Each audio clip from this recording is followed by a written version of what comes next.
रियासत की विधानसभा चुनाव हारने के बाद उत्तर प्रदेश में ये पहला मौका आया कि अखिलेश यादव के सामने राज्यसभा के इलेक्शन आए हैं और उसमें उन्होंने अपनी एक चतुर रणनीति का परिचय अब तक दिया है। बीजेपी के सामने अगर देखा जाए तो विपक्ष के सबसे बड़े नेता हैं। बीजेपी बहुत मजबूत पार्टी है। वो अखिलेश के साथ साथ उनके गठबंधन को भी तोड़ने की आए दिन कोशिश कर सकती है। जब इस तरह के चुनाव आते हैं राज्यसभा के एमएलसी के तो उस समय खतरा ज़्यादा होता है। लेकिन अखिलेश ने अपने एक दांव से अपने चाचा शिवपाल और दूसरे चचा आजम खां दोनों को खुश कर दिया है। बात कपिल सिब्बल को राज्यसभा में भेजने की है, उनका समर्थन करने की है। इतना ही नहीं, अखिलेश ने जाटलैंड समुदाय के साथ चुनाव के वक्त जो वादा किया था, जयंत चौधरी को राज्यसभा में समर्थन देकर अपना वो वादा भी पूरा किया है। आप इसको दो तरह से देख सकते हैं। पार्टी के अंदरूनी कला को साधने के साथ साथ गठबंधन को सम्मान देने की जो दोहरी व्यवस्था अखिलेश यादव ने की है, ये उनकी समझदार राजनीति का परिचायक माना जा सकता है। कपिल सिब्बल और जयंत चौधरी दोनों समाजवादी पार्टी के सहयोग से राज्यसभा जाएंगे। ये एक परिपक्व राजनीति है। अखिलेश चाहते तो अपनी पत्नी पूर्व सांसद डिंपल यादव को भी राज्यसभा भेज सकते थे, लेकिन उन्होंने तीसरा नाम पार्टी के एक पूर्व सांसद और वर्कर को चुना और उनको राज्यसभा में भेजने का ऐलान किया। चर्चा इस बात की बहुत थी कि अगर समाजवादी पार्टी जयंत को राज्यसभा नहीं भेजेगी तो क्या होगा। बीजेपी उन पर डोरे डालेगी, उनको तोड़ सकती है, अपने साथ मिला सकती है और अखिलेश को चिढ़ाने के लिए वो जयंत चौधरी को राज्यसभा भी भेज सकती है और उनको कमज़ोर कर सकती है। लेकिन अखिलेश ने भी सियासी स्थिति को भांपकर जयंत चौधरी के नाम का ऐलान कर दिया है। सियासत में आप इसे बड़ी कुर्बानी मान सकते हैं। चौधरी चरण सिंह की विरासत को संभालने का जो लोग बीड़ा उठाए हैं, जो लोग दावा करते हैं, उसमें ये कुर्बानी बहुत बड़ा योगदान देगी।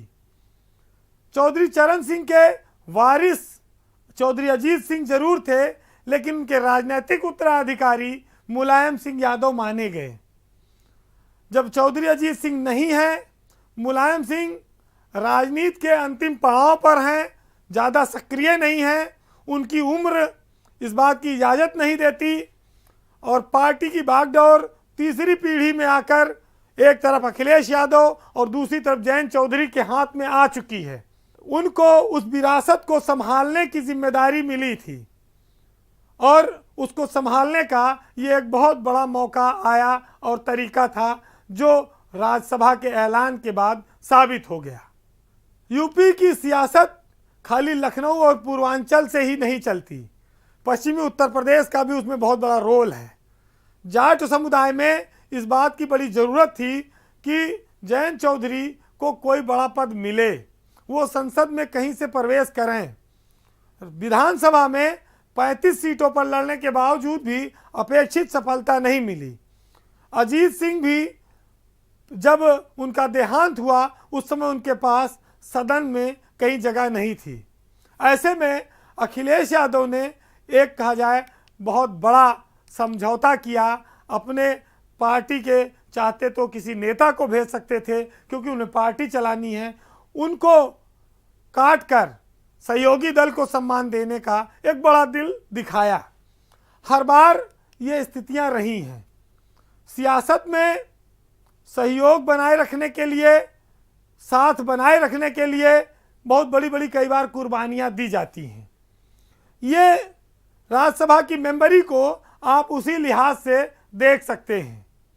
ये आने वाले वक्त में जब इतिहास लिखा जाएगा तो ये कहा जाएगा कि मुलायम सिंह यादव के पुत्र अखिलेश यादव ने चौधरी चरण सिंह किसानों की उस विरासत को बचाने के लिए एक बहुत बड़ी कुर्बानी दी थी। बहरहाल जाते जाते एक बार फिर हम आपको मंजर भोपाली की इन लाइनों के साथ छोड़ जाएंगे, जिसमें उन्होंने कहा है कि अब अगर ये अज़मत किरदार भी गिर जाएगी, आपके सर से ये दस्तार भी गिर जाएगी। हमसे होंगे न लहू सींचने वाले जिस दिन, देखना कीमते गुलजार भी गिर जाएगी। और अपने पुरखों की विरासत को संभालो, वरना अब की बारिश में ये दीवार भी गिर जाएगी। नमस्कार।